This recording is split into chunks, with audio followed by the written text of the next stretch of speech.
Hello, everyone.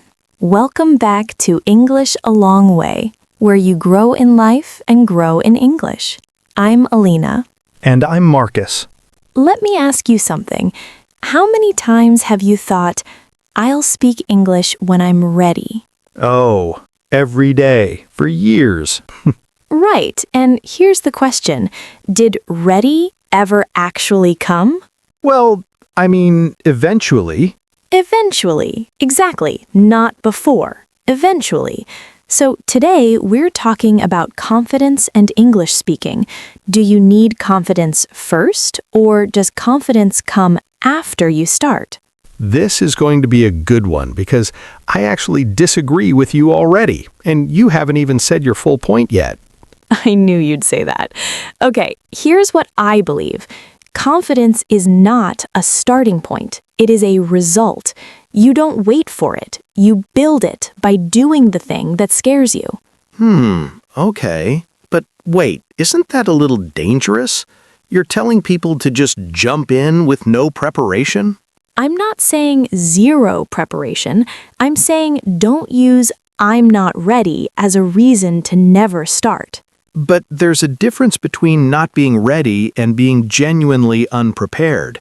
If I walk into a conversation and I don't know basic vocabulary, I'm not going to feel better after that. I'm going to feel worse. Maybe, but most people who say they're not ready, they're actually more ready than they think. They just don't believe it yet. Or, and hear me out, they actually aren't ready, and speaking too soon can damage their confidence even more. Come on, you really believe that? I really believe that. Okay, so let's stay here for a minute, because this is the real debate. Marcus, you're saying preparation should come first. Yes, absolutely.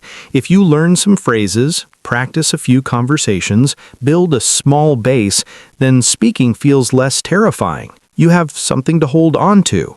And I respect that. But here's the thing. Most learners don't stop at a little preparation.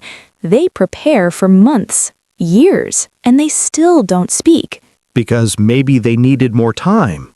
Or because they were using preparation as a way to avoid the fear. That's a strong accusation. It's not an accusation. It's a pattern. I've seen it. I've lived it. Studying grammar instead of talking to people. Watching videos instead of opening your mouth. It feels productive, but it's hiding. Okay, that's fair for some people, but not everyone. Some people genuinely need structure before they can function in a conversation. Sure, but at what point does I need structure become I'm afraid and structure is my safe excuse? Wow, you're not letting me breathe today. I'm just asking the honest question. Fine. But I still think you're skipping something important. Confidence from bad experiences doesn't grow naturally. If you speak and fail badly, really badly, it can close people up even more. I agree with that. Bad experiences can hurt, but you can't control every experience, and waiting for a perfect experience, that never comes either. So, what do you suggest? Just throw people into conversations and hope for the best? No, I suggest starting small. One sentence, one question, one word in English today. You don't need to be fluent. You just need to begin. Okay, one sentence. That I can accept. But that is preparation. You're describing preparation.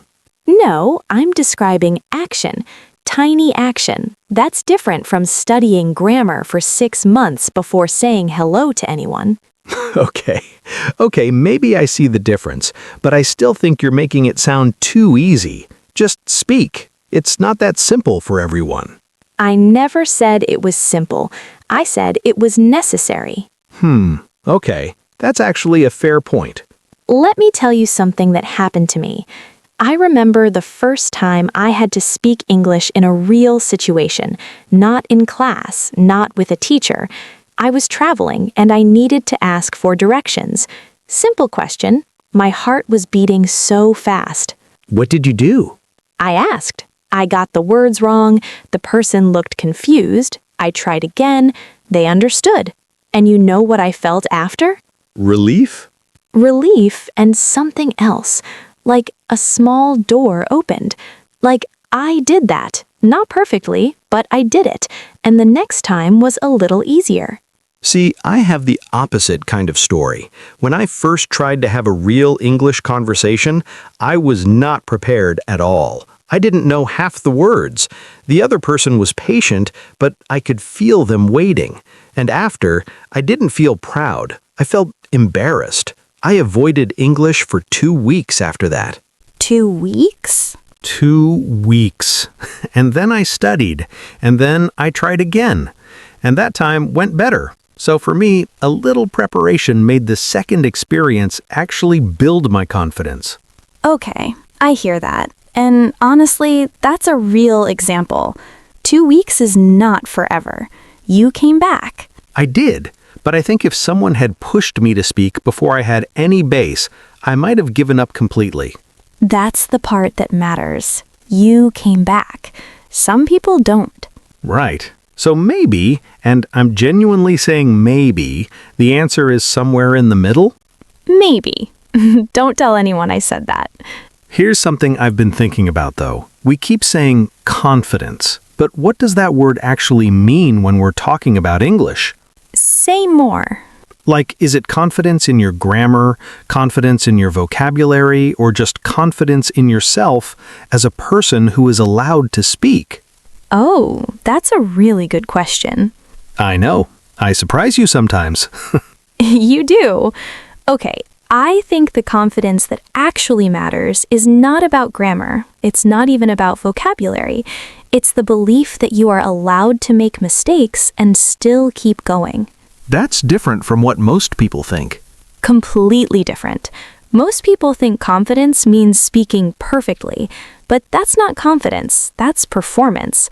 Real confidence means speaking imperfectly and not stopping.